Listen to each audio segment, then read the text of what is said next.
En tout cas, Olivier Faure a reçu aujourd'hui le soutien de 3000 militants qui appellent à soutenir sa candidature. C'est lui qui le dit. Je voudrais qu'on en revienne quand même à la situation du pays. La France est exsangue. On sait qu'il n'y a plus un sou. Et quand il n'y a plus un sou, c'est vraiment là pour le coup, s'il faut qu'on emprunte, c'est de l'argent structurellement impossible à emprunter. On va avoir des remboursements d'intérêts de la dette de 80 milliards d'euros en 2027, selon les dernières statistiques. Il y a beaucoup d'observateurs, et notamment aussi des observateurs étrangers, qui nous disent mais c'est quand même incroyable. Vous avez un pays qui est à l'os. Il y a une situation internationale qui est extrêmement importante et extrêmement, inquiétante entre ce qui se passe sur les impérialismes, Trump, l'arrivée de Trump, Poutine, dont on ne sait pas s'il va s'arrêter à l'Ukraine ou s'il va viser d'autres pays baltes. Et nous, en France, qu'est-ce qu'on fait ? On dialogue encore sur l'âge de départ à la retraite à 62 ans, alors que l'ensemble des pays européens sont bien au-delà. Qu'est-ce que vous répondez à tous ces observateurs ? Et je parle aussi à des responsables politiques français. Je réponds à ces observateurs que la France n'est pas par terre. Elle est en difficulté. Elle a quand même été largement... elle est quand même vraiment bien largement au-dessus des difficultés qu'on a connues jusqu'à présent. Mais bien sûr, mais elle n'est pas par terre. Ah oui, mais enfin bon, qu'est-ce qu'il vous faut non, je mesure les choses. Oui, et ce n'est pas pareil. On n'est pas dans la situation de l'Irlande ou de la situation de la Grèce. Nous avons des déficits colossaux. Nous avons des déficits colossaux. Mais on continue à nous prêter de l'argent. Pourquoi ? Parce que la France n'est pas à terre. Parce que la France a du potentiel. Donc vous croyez qu'on va nous prêter de l'argent est-ce que je vous ai dit ça ? Je n'oserais pas le dire. Mais j'ai l'impression que vous me le dites. Non. Je dis que il ne faut pas désespérer les Français. Il y a des actifs, comme on dit. Oui. Maintenant, il y a de l'industrie, il y a de l'inventivité, il y a évidemment. Je dis pas vous dis que tout allait bien. Je dis que la France peut s'en sortir. Mais les 3000 milliards de dettes ne sont pas conséquentes de l'intervention de Poutine en Ukraine. Ils sont le produit d'un dérapage budgétaire. Il y a une commission d'enquête aujourd'hui. Je remarque au passage que le secrétaire général de l'Élysée ne veut pas s'y rendre.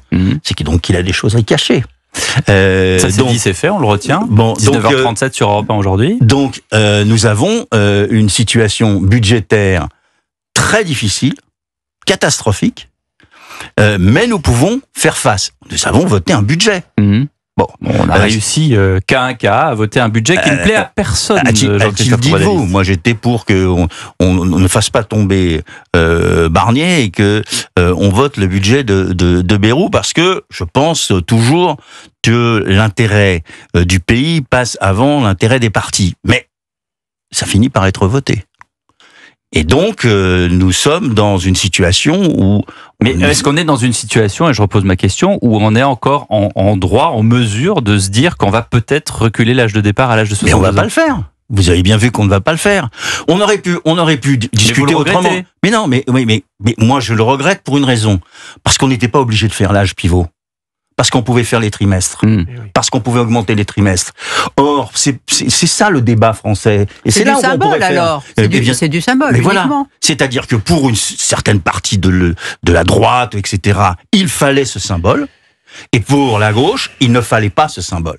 Et donc, on a été bloqué par rapport à ça. Je rappelle que si le gouvernement Bayrou n'est pas censuré, c'est que le Parti socialiste obtient un arbitrage en sa faveur pour ouvrir un conclave sur les retraites sans tabou ni totem. Absolument. D'après vous, Jean-Christophe Cambadélis, la gauche aujourd'hui n'apparaît pas dans le pays comme étant en capacité, j'espère que cela changera, de porter une alternative forte, crédible, de reconstruire un imaginaire politique. Pourquoi en sommes-nous là ? Est-ce qu'il y a eu une paresse idéologique, de travail ? Est-ce que c'est le mélenchonisme qui a porté un coup fatal sur les dernières années ? Le docteur Cambadélis, qu'est-ce qu'il dit concernant les 10 dernières années ? La passion de la radicalité. L'idée que pour les socialistes, la gauche radicale, c'est-à-dire la gauche militante, et non pas la gauche électorale. Et le baromètre, le thermomètre, la boussole, sur laquelle il faut s'étalonner. Et donc, on a couru derrière Jean-Luc Mélenchon.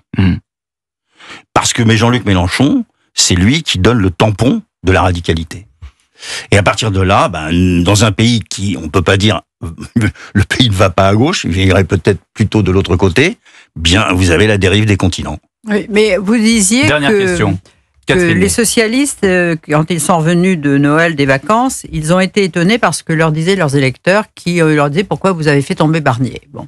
Et là, est-ce que vous croyez que les électeurs socialistes ont envie que dans les 3 mois, ils fassent tomber le gouvernement et ça soit encore la pagaille? Est-ce que c'est ça que les électeurs de gauche attendent de... Réponse courte, Jean-Christophe Comandadi. Sûrement pas, sauf sur la retraite.